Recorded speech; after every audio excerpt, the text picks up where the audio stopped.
Halo semua, hari ini saya akan menginstal Manjaro Linux versi yang 24. Kode name-nya adalah Winsley. Jadi Manjaro Linux ini adalah turunan dari Arch Linux yang lebih gaul ya, lebih mudah diinstal. Manjaro Linux versi 24 ini baru dirilis beberapa minggu lalu ya. Kita masuk ke websitenya, kita download yang versi 64. Ada beberapa pilihan desktop, Cinnamon, Genome, dan saya pilih yang Plasma, KDE Plasma. Kita download torrentnya. File ISO ini berguna untuk membuat installation disk. Kita mendownloadnya dengan menggunakan metode torrent, karena kalau menggunakan torrent, kalau disconnect internet kita masih bisa sambung kembali. Nah, kemudian dari file ISO ini kita tinggal burn ke dalam sebuah flash disk untuk dijadikan flash disk untuk booting. Caranya saya menggunakan Ventoy. Ini sangat mudah. Kita hanya perlu memformat sebuah flash disk. Dia menggunakan istilah install ya, tapi dia sebenarnya memformat flash disk kita. Dan kemudian file ISO-nya kita satu persatu kita copy ke dalam flash disk tersebut. Di sini saya sudah terlihat ya, ada satu file ISO Fedora, dan kemudian kita download ISO Manjaro yang tadi barusan kita download. Kemudian kita masuk ke hard disk partition. Saya akan install Linux ke dalam sebuah laptop yang sudah ada Windows. Jadi ini sistemnya dual boot. Drive C untuk sistem, drive D untuk data. Di drive D ini kita shrink volume sebanyak 60 GB untuk Manjaro Linux-nya. Itu yang warna hitam itu adalah space untuk Manjaro. Kita kemudian booting, restart. Jangan lupa settingan BIOS-nya agar bisa booting melalui flash disk yang tadi sudah kita burn dengan Ventoy. Nah, ini adalah menu booting dari Ventoy. Kita pilih yang Manjaro. Kemudian pilih lagi yang normal boot. Dan sampailah kita di boot menunya Manjaro. Kita pilih pilihan yang boot with open source ya. Nah, saya ada percepat videonya, dan di sini paling pertama kita lakukan adalah kita masukkan password WiFi agar bisa terkonek dengan WiFi, dan kemudian di Welcome to Manjaro kita langsung klik install. Welcome to Manjaro Linux 24 Winsley Installer. Kita pilih language-nya, choose the language, kita pilih yang bahasa Inggris supaya tidak bingung ya kalau pakai bahasa yang lain. Kemudian kita pilih region, pilih keyboard, dan ini yang paling penting adalah hard disk partitionnya. Lihat pilihan pertamanya itu yang ketiga, erase disknya. Ini bahaya kalau kita langsung next ya. Yang benar adalah kita menggunakan pilihan kedua, karena tadi kita sudah mempersiapkan partisinya. Dia sudah secara grafis memberitahukan kita warnanya, dan yang warna hitam itu adalah yang free space, dan langsung terlihat ya, dia memberi tanda yang warna red merah itu adalah yang Manjaro. Kemudian bootloadernya saya akan install ke sebuah flash disk yang lain lagi. Mengapa saya melakukan ini? Karena saya kan hanya mereview Manjaronya, saya tidak menggunakannya untuk permanen, sehingga nanti kalau saya hapus Manjaronya, saya tidak mempengaruhi boot yang ada di Windows. Kemudian kita masukkan username-nya, historical Linux, nama dari komputer. Ya, saya menggunakan Manjaro aja ya. Kemudian enter the password. Passwordnya lagi, ini bisa kita set use the same password, tapi saya pakai yang ketik aja. Ini adalah pilihan Office-nya, ada dua ya, LibreOffice dan FreeOffice. Kita pilih yang LibreOffice karena lebih familiar bagi saya. Oke, ini adalah summary-nya, an overview of what will happen.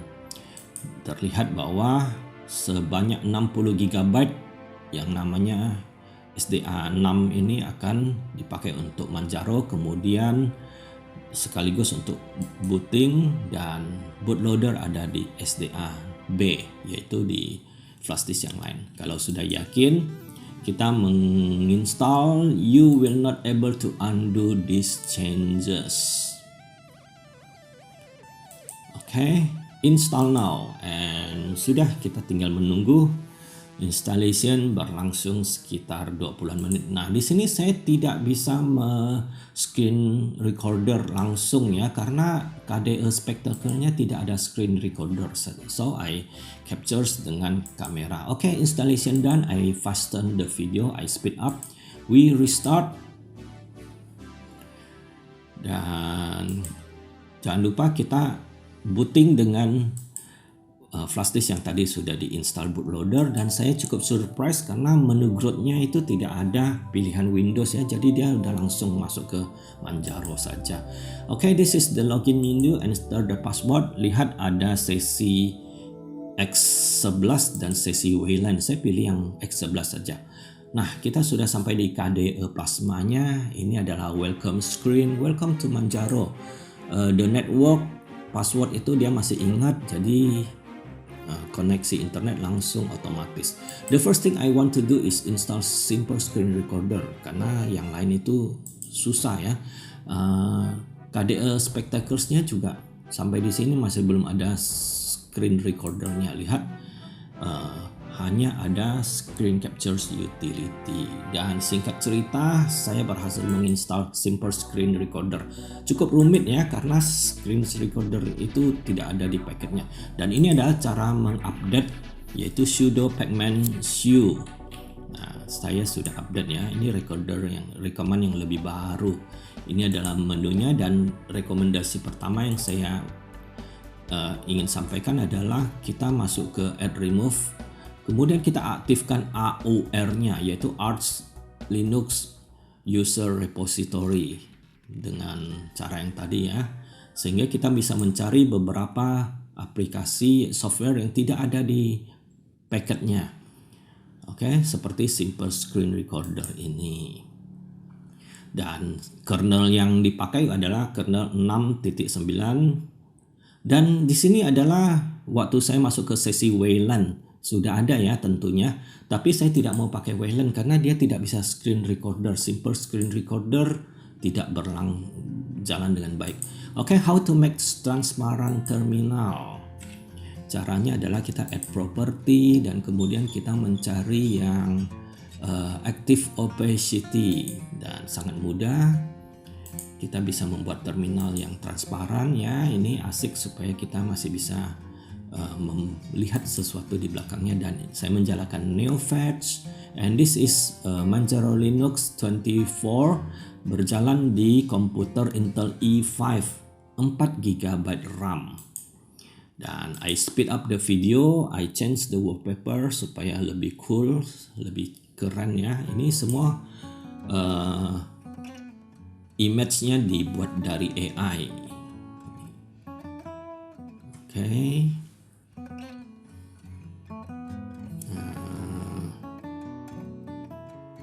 Ya, banyak sekali wallpaper yang saya bikin ya. Nah, kemudian saya akan menginstal seperti biasa Symmetric. Yes, and this is my favorite terminal command. This is to exercise how we can install things in terminal. Jadi kalau di Manjaro kita menggunakan pacman. Packet managernya, komennya pacman ya. Nah, ini adalah Symmetric-nya. Kemudian kita akan review lagi yang lain. Kita akan memutar musik dan audionya berjalan dengan lancar. Sekali lagi, ini diinstal di laptop i5 generasi 7, memory usage-nya, dan ini saya pasang sendiri ya widgetnya. Oke, about this system, KDE Plasma versi 6. Memori 4 GB, graphic processor Mesa Intel. Ini adalah pilihan global themes-nya ada 6, application style ada 3 pilihan, Windows decoration dan lain-lain. Kemudian seperti biasa juga kita akan mencoba LibreOffice-nya. Jadi kita masuk ke LibreOffice Calc, I speed up the movie ya. Ini adalah Microsoft Excel-nya Linux. Versinya LibreOffice 7.6, cukup baru ya. Dan saya sudah mempersiapkan satu file spreadsheet untuk di testing. Ini adalah BIM spreadsheet calculations. Ini adalah spreadsheet untuk menghitung profil baja ya, dan semua banyak sekali formulanya, dan kalau dia terbaca, terloading dengan sempurna, maka LibreOffice-nya sudah aman untuk kita pakai. Tidak ada bug, sangat kompatibel dengan file Excel dari Microsoft Office ya.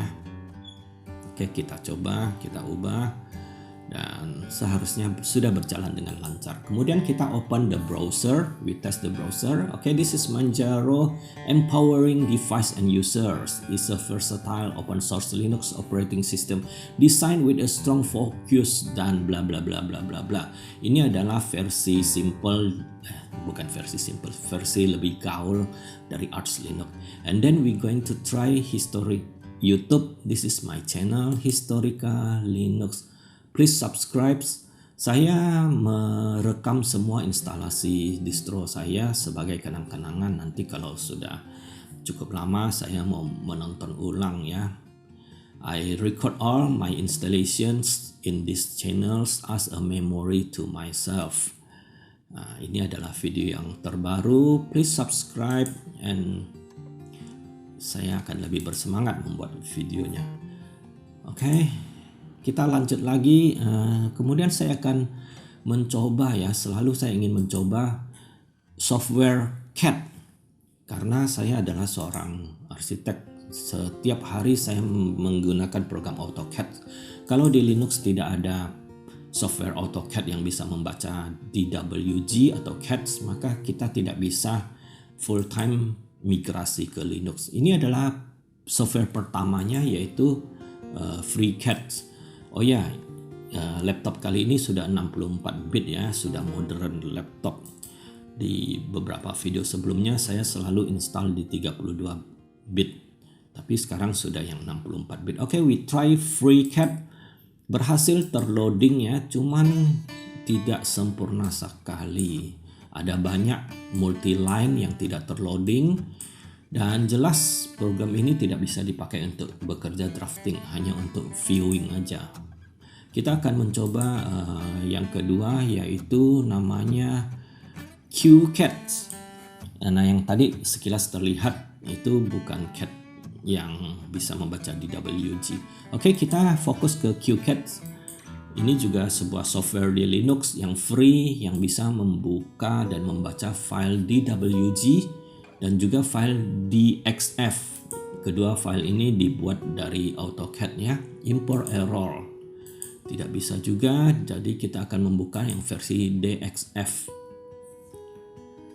Dan ya, bisa terbaca ya, tetapi tetap masih tidak sempurna karena di sini itu sebenarnya ada multi-line. Multi-line-nya tidak terbaca ya. So the multi-line is not read by QCAD. Lalu RC run-nya banyak yang tidak terbaca. The hex patterns not loaded in here. It's missing. Okay.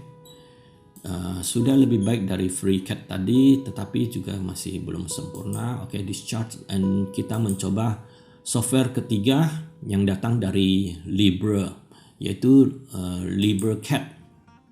Ini tidak terinclude di paket LibreOffice, kita harus install terpisah ya. Kita buka DWG, tidak terloading tetapi masih bisa dibaca, ignore error. Dan saya sudah pernah sering membuka LibreOffice di distro yang lain ya, dan dia itu sangat kecil waktu dibaca, dikonversikan dari CAD, AutoCAD ke LibreOffice. Tetapi sudah bisa membaca, dan sama seperti QCAD tadi, multi-line-nya itu tidak terbaca, dan juga bahkan di sini RC run heads-nya lebih banyak yang tidak terbaca. So we cannot use this as a working software for CAD. Kalau yang DXF-nya malah sama sekali tidak terbaca dan tidak kelihatan apa-apa ya. So LibreCAD is still not able to do the jobs as in AutoCAD. Baiklah, kemudian kita mencoba games. Ini adalah Super Tux Kart, game favorit saya di Linux. I speed up the movie ya, loadingnya tidak secepat ini. Di game ini saya menggunakan settingan grafik paling tinggi ya, rata kanan. Oke, dan kemudian saya add control supaya tidak bingung. Kemudian lagunya saya kecilkan volumenya supaya tidak terkena copyright strike. Di Supercard ini kita bisa menginstal add-on karakter dari driver kita, mobil kita ya. Nah, di sini saya sudah menginstal beberapa add-on dan juga tracknya bisa kita install. Ini adalah track yang dibuat dari custom player. Nah, kita akan mencoba yang namanya Road Race Starry Night. Hanya satu lap saja. Ini adalah custom add-on track ya. Oke. Let's Racing ini adalah add-on karakter juga yang saya download. Ini buatan dari player ya. Salah satu keasikan Super Tux Kart ini adalah kita bisa mendownload karakter custom dan track custom dari player. Oke, saya percepat movie-nya supaya tidak kelamaan review Manjaro Linux. Oke, tadi jatuh dari track ya. Waduh, kita jadi rank 5 karena jatuh dari track tadi. Baiklah, berjalan dengan sempurna, agak sedikit nge-lag, tapi grafiknya tadi itu rata kanan ya. Jadi dengan memori 4 GB Manjaro Linux dual boot itu sudah bisa jalan Super Tux Kart. Dan demikianlah review dan installation dual boot Windows 10 dengan Manjaro 24 di komputer i5 Intel i5 generasi 7, 4 GB RAM ya, dan berjalan dengan lancar, smooth. Cukup bisa direkomendasikan bagi yang ingin merasakan Arch Linux tetapi masih takut untuk melakukan instalasi, terutama kalau kita instalasi dual boot itu kalau terjadi kesalahan nanti sistem Windows kita bisa hilang semua. Itu is a disaster ya. So cukup rekomendasi dan terima kasih sudah menonton. Thanks for watching. See you again and please subscribe.